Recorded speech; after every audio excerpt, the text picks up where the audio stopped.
world is ruling by Shokan. 80% out of 100 is kind.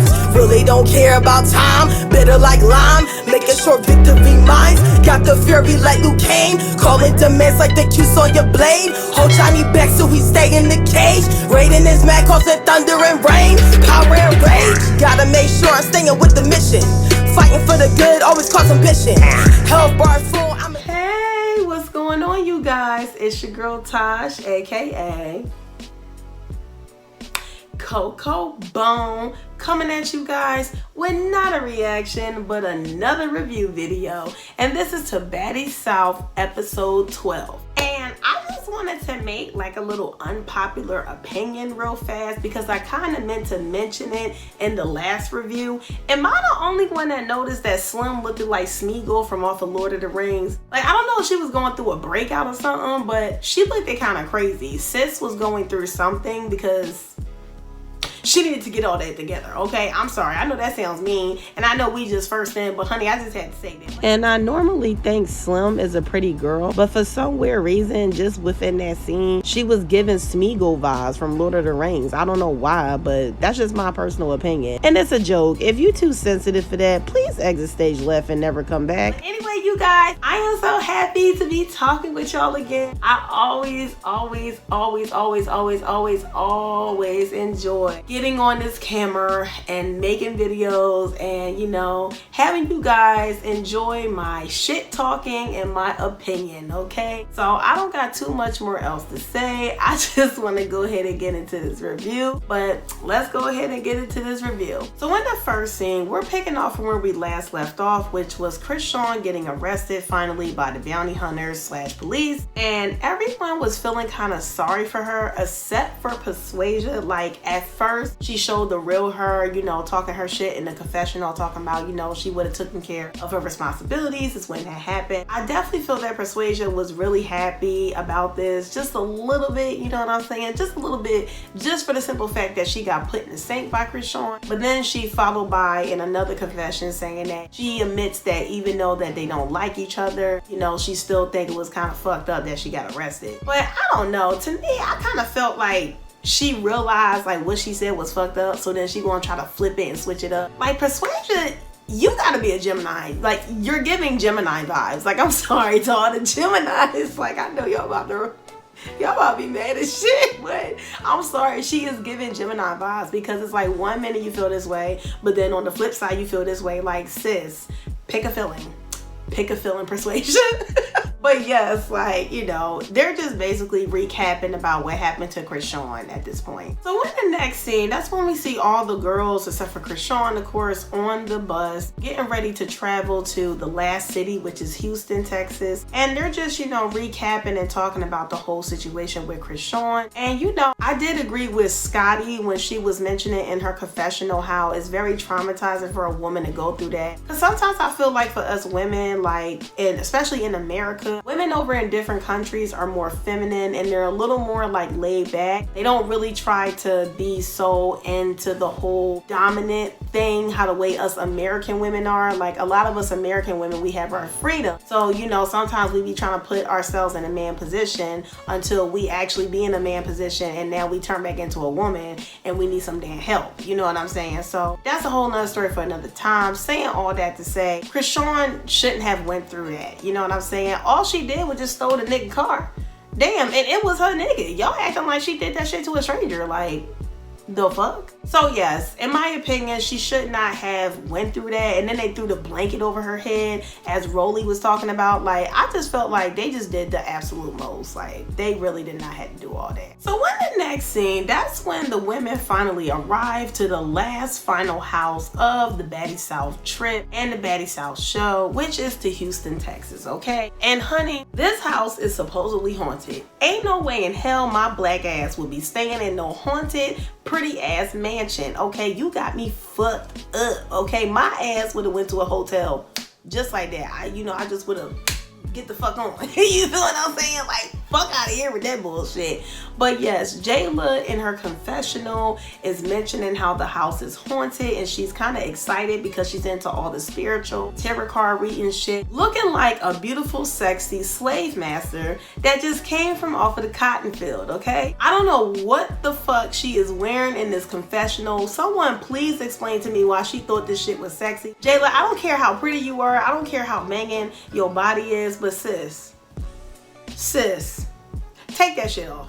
Take that motherfucking shirt off. What the fuck are you thinking putting that shit on? Looking like your ass just got through picking cotton from off the field, girl. It's giving slave. It's giving, I just came from out the slave master's house. That's what it's giving. Like, it's giving plantation. Take that shit off. Like the fuck.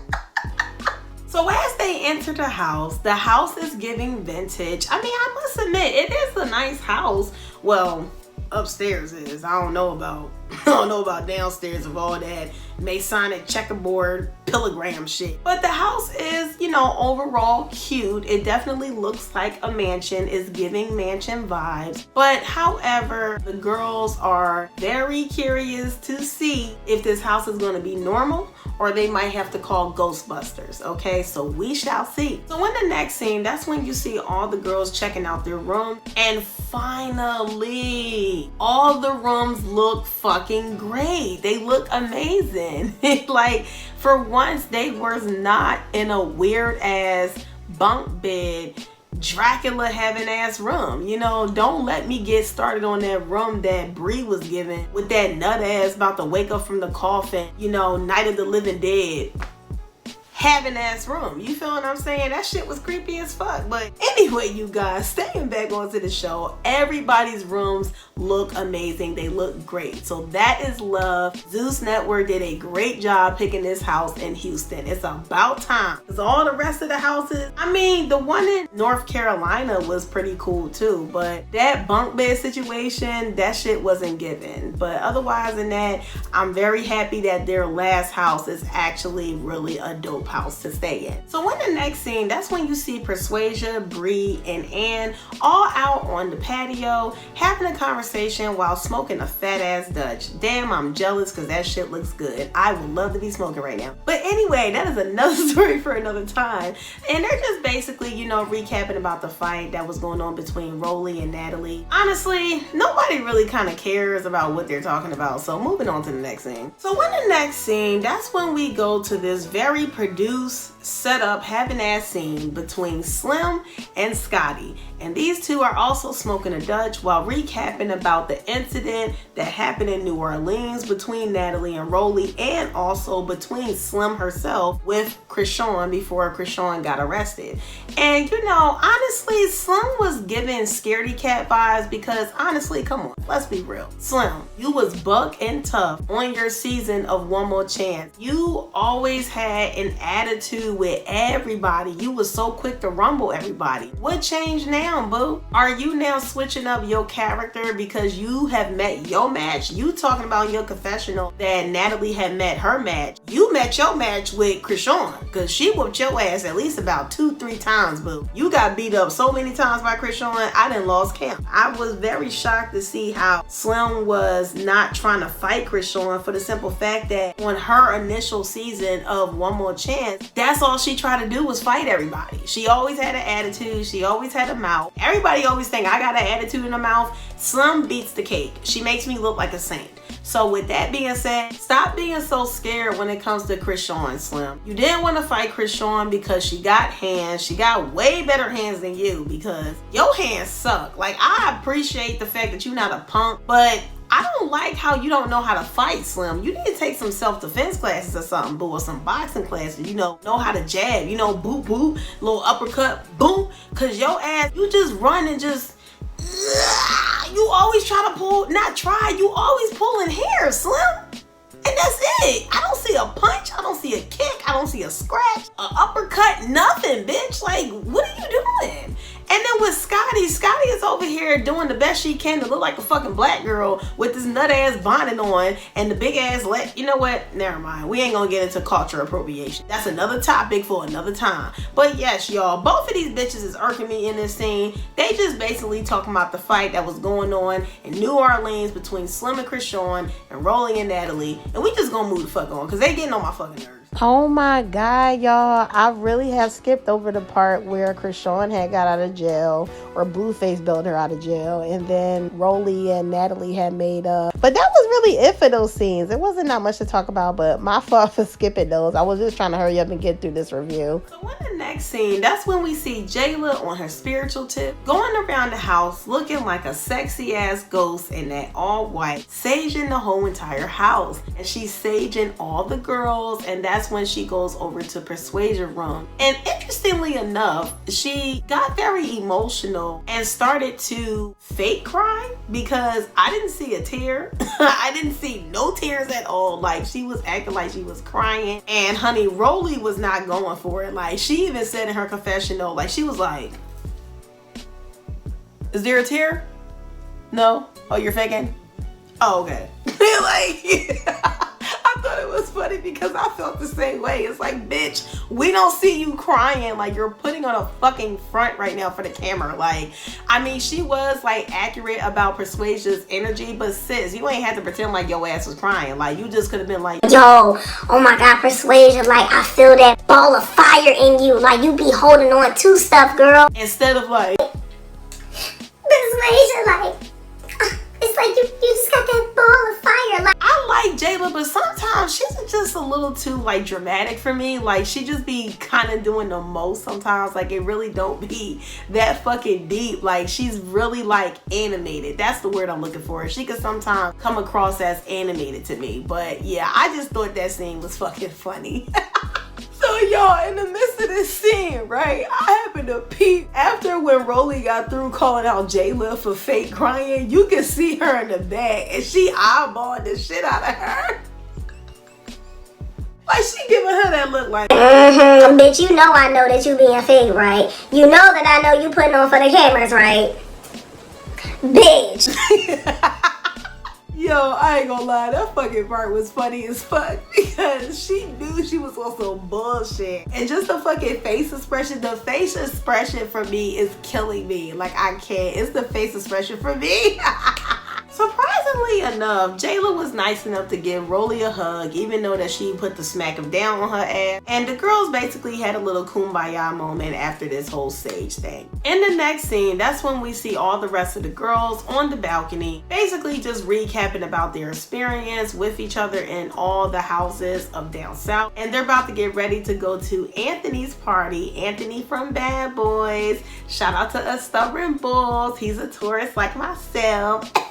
They're gonna get ready to celebrate him and his birthday, honey. In the next scene, that's when you see all the girls on the bus heading towards Anthony's party. And as they're on their way, they happen to, of course, talk about Krishan, how they wish that she was there. But then Natalie decides to make a little slick comment talking about, oh, Jayla, I know you're off mommy duty because you don't gotta babysit Krishan. That was the face Jayla made. She was like,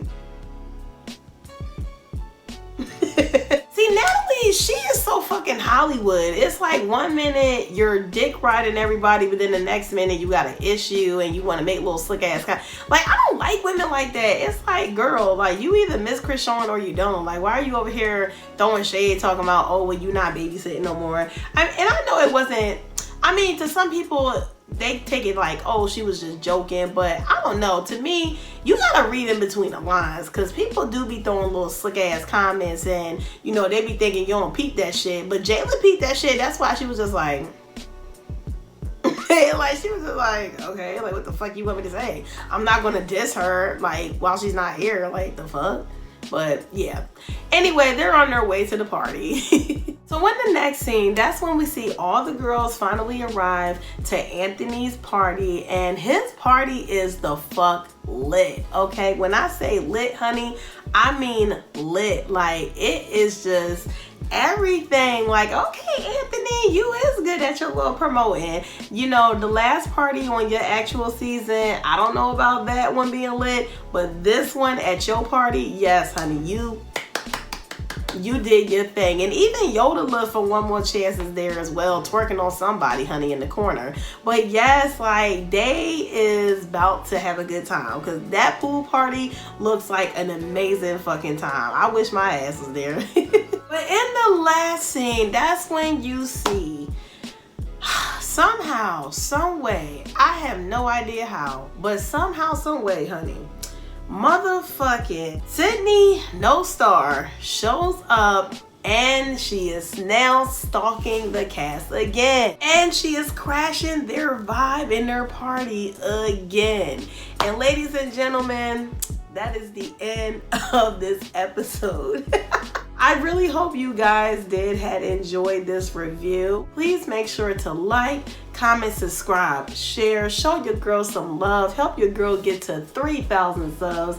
Oh, it feels good to say that. Make sure to leave some suggestions down in the comment section down below, and please give me a big thumbs up, for it helps to push my videos further out into the algorithm. I'm out this bitch. Deuces.